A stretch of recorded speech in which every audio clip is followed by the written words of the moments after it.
Hari Om. Let's start with the prayer. Om Samasta Jana Kalyani Niratam Karunamayam Namami Chinmayam Devam Sadgurum Brahma Vidvaram Vasudeva Sutam Devam Kamsachanora Mardhanam Devaki Paramanandam Krishnam Vande Jagadgurum Tvameva Mata Cha Pita Tvameva Tvameva Bandhuscha Sakha Tvameva Tvameva Vidyadravidam Tvameva Tvameva Sarvam Amadeva Deva Tvameva Sarvam Gurudeva Deva. Hari Om. We are doing Panchadashi, first chapter, almost coming to the end, and after doing the Srotavyaha, Mantavya, Sravanam and Mananam on the Mahavakyas, and the Vidyaranya recommends us to do constant contemplation on the Nididhyasanam and define that one arrives at where calm, quiet mind and a single pointed thought, and that what he calls it Samadhi. Samadhi is not a thoughtless state, it is a thought of the constant awareness that I am Brahman, Aham Brahmasmi, Aham Brahmasmi, Aham Brahmasmi, a thought, but which is called the Akhandakara Vritti also, where constant recognition that I am that, or the mind recognizing continuously that, is what is essentially a single pointed Samadhi. So Samadhi as defined is not a thoughtless state, but a constant contemplation on that, and initially effort is required and it becomes a natural because of the punya phalam of done in this life and the previous lives as well as in this life, and that's essentially adrushtam, and that's has to be done. So how long I have to do it? If there is a punyam of Maya or not, because adrushta means you cannot see. So I don't know when it will manifest. All these questions will come. The fact that I am not able to concentrate on it, so essentially that I didn't have enough for me to push. So what should I do? Keep on doing it. That is essentially prayatna. Keep on doing until you get into settle. It may take the whole life itself in the process. So essentially the Nididhyasanam should continue, but what happens is as you become, the prayatnam is there, slowly one abides into that. That's what is going to be discussed in the next sloka. So sloka 30. Dharma megamimam prahuhu Dharma megamimam prahuhu Samadhim yoga vittamaha Samadhim yoga vittamaha Varshatyesha yato dharma Varshatyesha yato dharma Amrutadhara sahasrasaha Amrutadhara sahasrasaha. Together, Dharma megamimam prahuhu Samadhim yoga vittamaha Varshatyesha yato dharma Amrutadhara sahasrasaha. So yoga vittamaha, this is only a glorifying that teaching itself here. Yoga vittamaha, the one who is the knower of that yoga vittamaha. Knower of the yoga means knower of the self-knowledge, because that is the topic here. So knowers of the self-knowledge. Iyam samadhim, this samadhi where constant contemplation or recognition that I am, that supreme, that full, and so aham taya spurati hrutsvayam. So that's how Bhagavan Ramana Maharshi says, I am spurati, in the hrut swayam spurati, spontaneously raises that aham. So what is this I am? Paramam Purnam Satswarupam. It is of the nature of complete, full and supreme, and of the nature of Sat, existent, and existence Satta eva chit Chittayahyaham. I am the existent consciousness that I am, and that is Purnam, that is full, therefore it is Ananda Swarupam. And that's what essentially, that I am Brahmasmi, Aham Brahmasmi is the recognition that occurs in the mind. Tattvamasi is a teaching. And when I contemplate on the Mahavakyas, I am that, I am not this, I am that. What is that? That includes the whole universe itself, that because of which the whole universe came and sustained and goes back, and that which is Sachidananda Swarupam, and that which is without any attributes, and that is being pointed out by the Tattvamasi statement, and that is essentially Yogavittamaha, the one who is knowers of this, knowledge of this I am. Imam Samadhim, this Samadhi, Dharma Megha is clouds of dharma, clouds of righteousness. That is essentially is picturized as though some clouds, and it's called Prahuhu Yatihi Esha. So this is the Varshatyeshu Yato Dharma, and Dharma Amrutadhara Sahasrashaha Varshade. So Dharma Amrutadhara, the showers of this the nectar of this flow, Dharma Amruta Bhara. So it is of the righteousness, the correctness of that is pours down. It is Amruta Dhara, showers like that. Is Sahasrasaha, in 1,000 ways, in every activity, in everything, this is pouring down. I am. Wherever you go, it is only that. And Varshate, it showers. So here he is giving an analogy of the showers. So even in the Karma Yoga, says Krishna also says that the gods have to shower the results when you perform an action, and if they are satisfied with the action, then gods cannot but shower the results. So what is the showering of the results? Because the results have to come for that action. They have no choice. So essentially, when I perform the action to the best that is required for the action, then the result has to come by the Devas. Devas are the phenomenal forces that give the results, and they have to shower the results. And that's essentially here the Devas are the Dharma Megham, which is essentially the results of this. My contemplation has to shower. So in the previously we said the punyam of the previous lives will help me whether I have punyam of the previous life or not. This itself will become a punyam and has to give me a result when I start contemplating on it.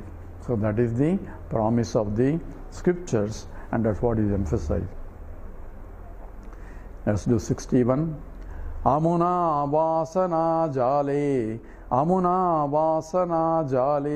nissesham pravilapite samulonmilite punyaha samulonmilite punyaha papekyo sarma sanchaye papekhe karma sanchaye.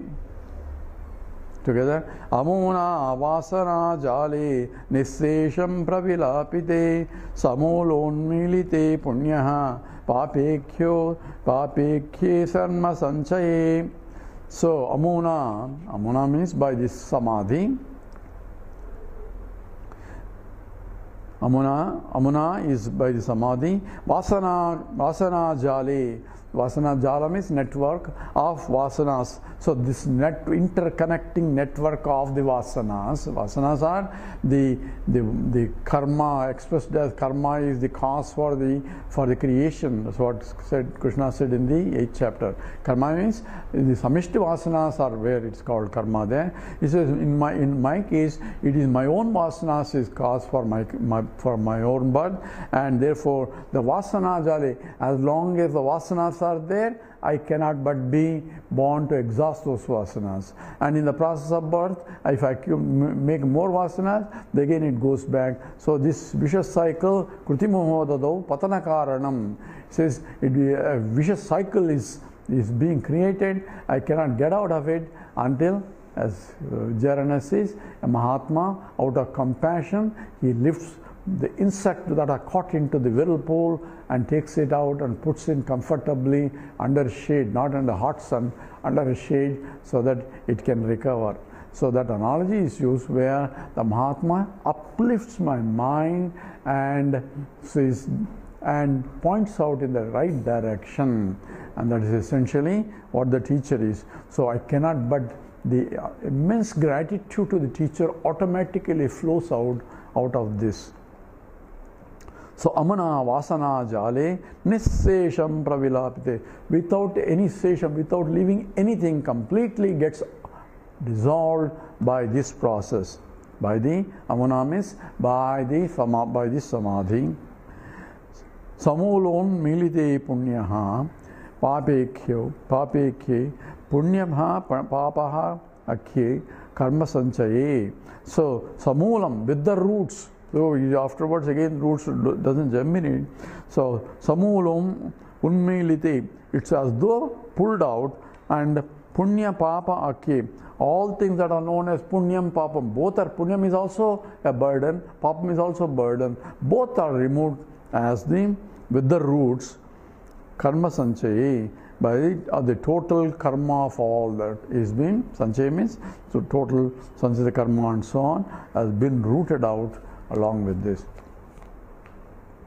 So aswattamenam saviruda moolam asanga shastrena dudhayena chitva, Krishna also refers to. So aswattam is the tree, is the samsara tree, is saviruda moolam, along with the moolam. This is asanga shastrena, with the cut of asanga, detachment. Detachment is detachment from the identification with any of this, because I have attached myself or understood myself, aham brahmasmi, therefore there is no more attachment to the local BMI, body, mind, intellect. So that's essentially is all the vasanas get. So this is all this is all the phalam of the result of this samadhi. Let's go to next sloka. Vakyam apratibaddham sat, vakyam apratibaddham sat, prakparokshava bhasate, karamalakavad bodham, aparoksham prasuyate, together, vakyam apratibaddham sat, prakparokshava bhasate, karamalakavad bodham, aparoksham prasuyate. So vakyam means tattvamasi vakyam. So pratibaddham sadhu. So that without that the apratibaddham, vakyam apratibaddham sadhu, that without any pratibaddham, without having any obstacles, that was discussed before. Prak paroksha avabhasati. So that which was earlier been mentioned, when was it mentioned? So it was mentioned that even though I have understood the class, but still there is a lingering vasana that may propel me to when I am transacting it. So I understand I am Brahman, but how come I am suffering? So that kind of questions really come into picture, because I understood, Vedanta is understood, but the understanding, the knowledge has been not assimilated. I am only understanding as a thought process, but not as a fact. So what is the fact? I am total, but say it's only proposition that I am total and logically come. So I am the source of happiness. That's understood. But I am running for this and that for happiness. Obviously, I have not understood. So this is essentially pratibandha. Where is it coming from? Where is the obstacle coming from? Because of the lingering vasanas. That's what he's saying. Prak paroksha avabhasate. So earlier known as the obstacle. So I have only say as the paroksha avabhasate. It's only known as the indirect knowledge. Just like I am learning physics, I know physics and all that. When I know physics, I don't become physics. When I know botany, I don't become botany, because physics is only an objective knowledge. In the same way, I am treating Vedanta is also, people are experts in terms of giving a talks and scholars in that, and that becomes only an objectifiable knowledge only. I have studied so many shastras, and yet I have not realized. In the Chandogya, the Narada gives a list of many Upanishads, many he has got PhD in many subjects. At the same time, he doesn't know doesn't have self-knowledge. So all that is only ajnanam only. This is the real jnanam, and this need to be understood. So if you gain that, you gain everything else. That's why, please teach me that knowledge, knowing which I know everything else. That's a daring question asked by a Vedantin. Tasminno bhagavo vijñāte sarvamidam vijñātam bhavati. It's in the Mundaka Upanishad. It says, please teach me that knowledge, knowing which I know everything else. Because all other things there is no substantive knowledge. It's not a substantive knowledge. What I want is very substantive, and that is what essentially Vedanta teaches. So right now it's an indirect knowledge, paroksha jnanam. So most of us are having a paroksha jnana. We all understand and we guess clearly, and everything is done.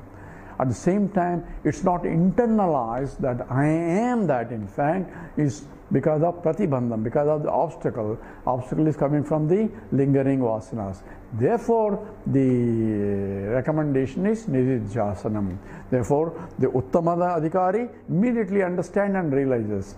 But for madhyam adhikari is the one who has still vasanas there, and that has to be, slowly has to be, and it becomes aparoksha jnanam, immediate and direct knowledge, because it's about me. How far I have to go, where? It is about my own self.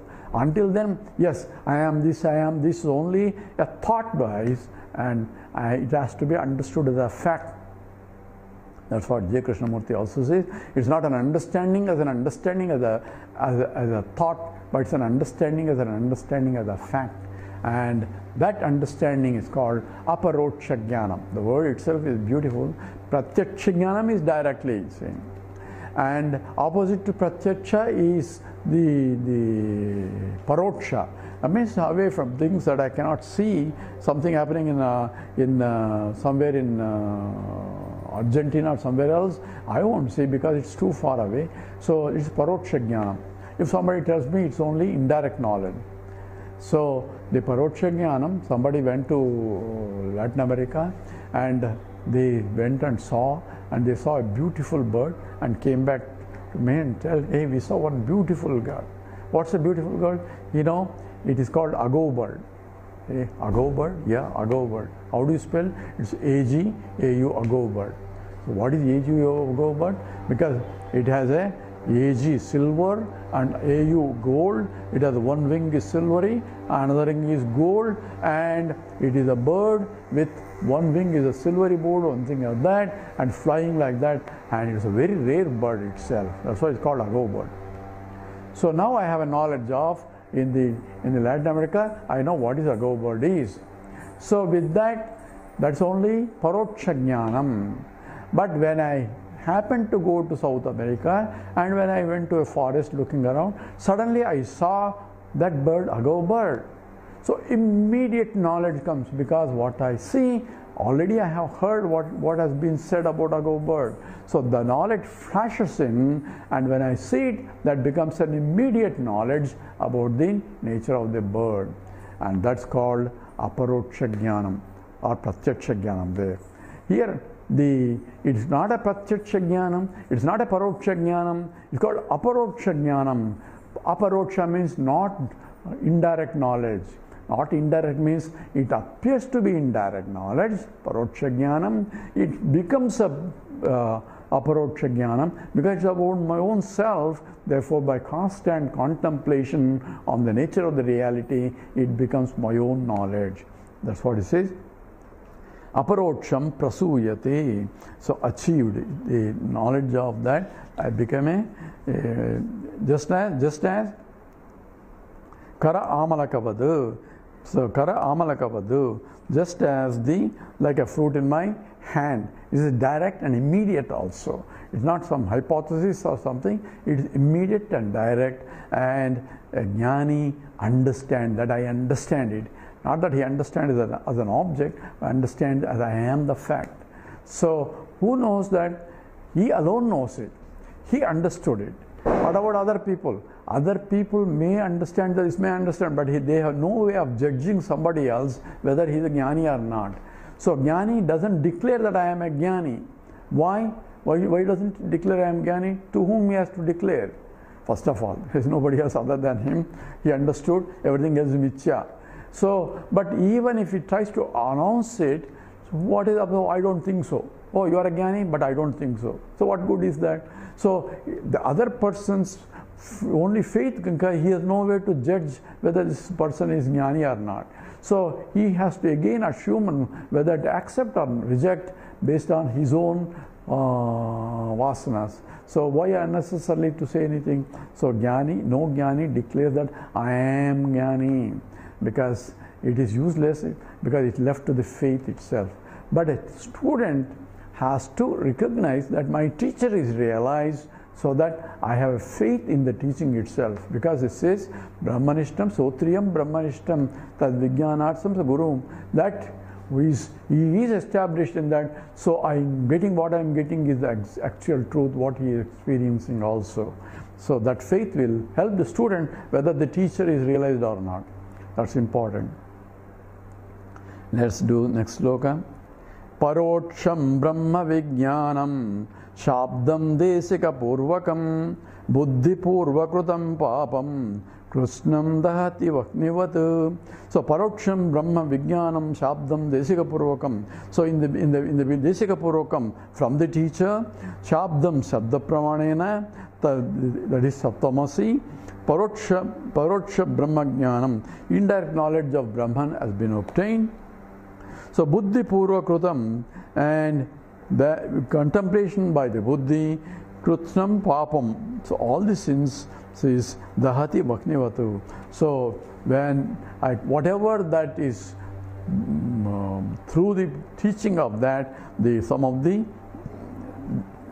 sins that are committed have been dissolved by that. By the Paroksha Jnanam, many of the vasanas are dissolved, and only subtle ones are left, and that's what he is going to remove in the Aparoksha. In the next sloka 64, Aparokshatma Vijnanam Shabdam Desika Purvakam Samsara Karana Jnana Tamasaschanda Bhaskaraha. Together. Aparokshatma Vijnanam Shabdam Desika Purvakam Samsara Karana Jnana Tamasaschanda Bhaskaraha. So Aparokshatma Vijnanam, by the immediate direct Aham Brahmasmi, the knowledge of it, which is obtained Shabdam Desika Purvakam, that which is through the Shastra Vichara that is given by the teacher, by contemplating on it and meditating on it, and by Nididhyasana. Nididhyasana is on the teaching of what the teacher has provided, and therefore with the gratitude of the teacher, and now I'm sitting on contemplating on that becomes a Paroksha, becomes Aparoksha Jnanam, and all the ajnanam, samsara karana ajnanam. So samsara karana ajnana, all the ignorance that is caused for the samsara karanam is tamasa chandabhaskaraha. So it gets completely removed by the bhaskaraha, by as though the clouds get destroyed, the ignorance, the darkness is destroyed by the sun of light of the sun. Chanda Bhaskara, blazing sun. It says essentially a blazing sun removes the darkness. In the same way, the teaching of the Desika, the teacher, and contemplating on it and internalizing it or establishing on that through Nididhyasana, it became Aparoksha Jnanam, and that all this one gets destroyed. So let's do the next sloka. Ittam tattva vivekam vidhaya vidivan manas samadhaya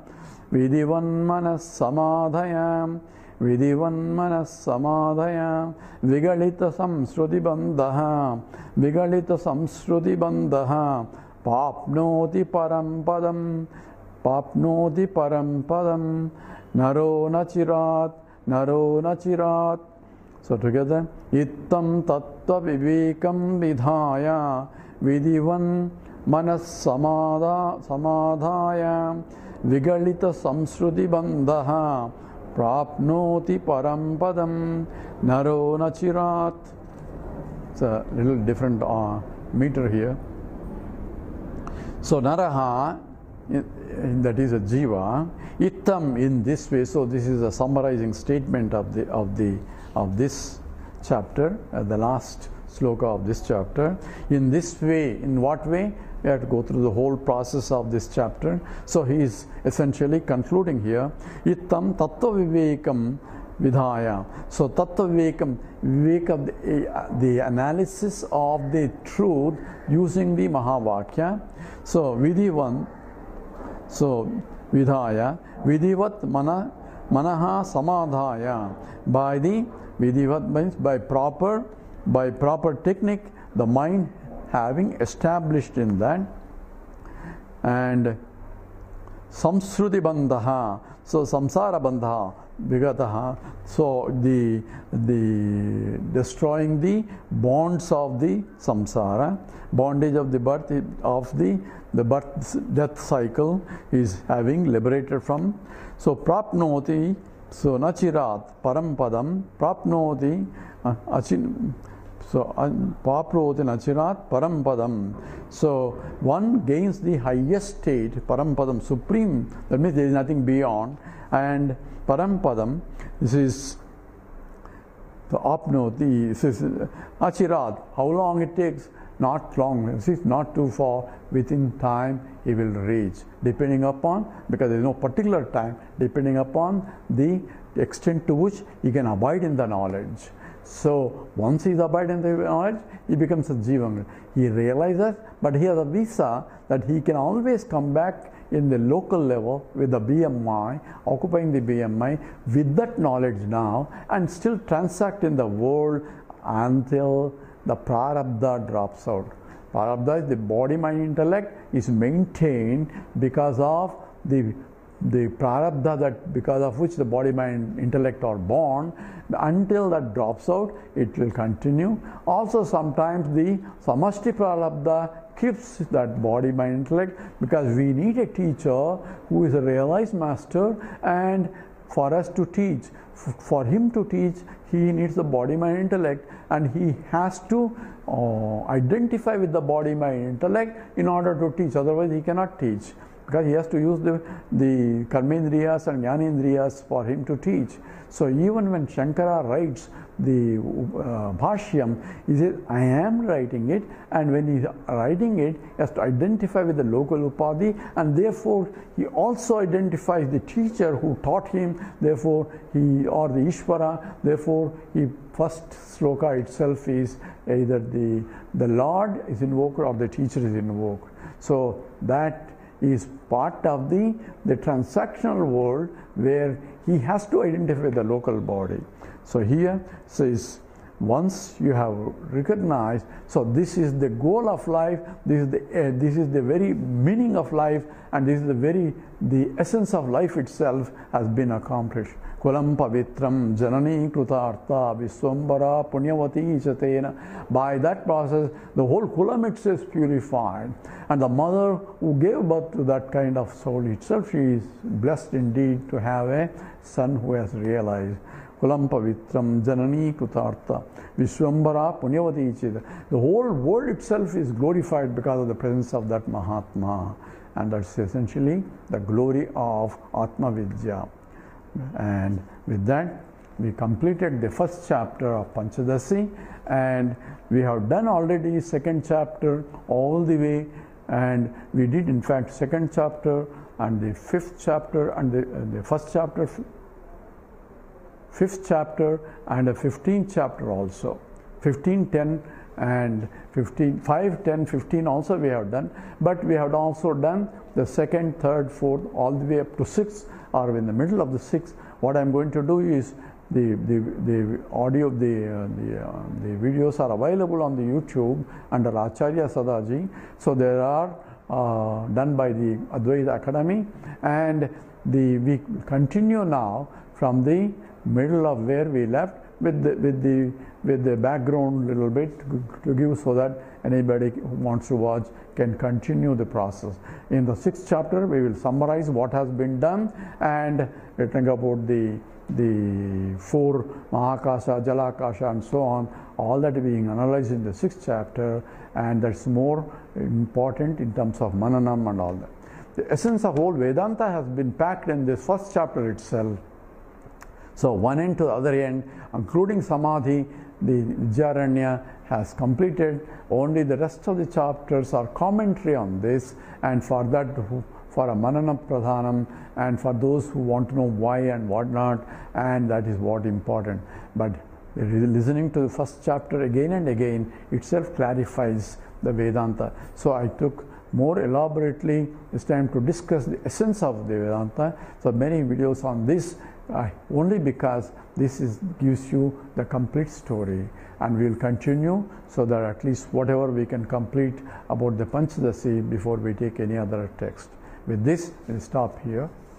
Om Purnamada Purnamidam Purnat Purnamudachyate Purnasya Purnamadaya Purnameva Vasishyate. Om Shanti Shanti Shanti. Harihi Om. Sri Gurubhyo Namaha. Harihi Om.